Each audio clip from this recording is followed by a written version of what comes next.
যে বউটা ঘরে সারা দিন রান্না করে, খাওয়ার পরে সবাই তো পেট ভরে চলে যায় কাজে কাজে, রান্না মজা হয়েছে এই শব্দটাও অনেক সময় আমার বোনেরা শুনতে পায় না।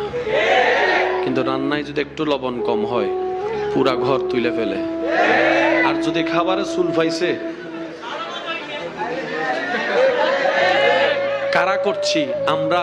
কোন আমরা যারা গত 3 সপ্তাহ 4 সপ্তাহ লাগাতার খেয়েও ভালো খাবার প্রশংসা করি নাই, অথচ সেই আমি যখন রেস্টুরেন্টে যাচ্ছি খাবারেরও প্রশংসা করছি, যিনি এনে দিচ্ছে তাকে আবার কিছু টিপসও দিয়ে দিচ্ছি, আবার সেখানে বসে ফেসবুকে লাইভ করে রিভিউ দিয়ে দিচ্ছি, আবার সেখানে স্টার মার্কও দিয়ে দিচ্ছি, আবার বের হওয়ার সময় বলছি আপনাদের খাবার সেই ইয়াম্মি ইয়াম্মি, অনেক জোশ হয়েছে। আর যিনি ঘরের মধ্যে দিন রাতের ঘুম হারাম করে সকালবেলা উঠে যিনি রান্না করছেন, ওনার প্রশংসাটা আমাদের মুখ থেকে বের হয় না। আল্লাহ আমাদেরকে একটু বুঝার তৌফিক দান করুক। আমিন।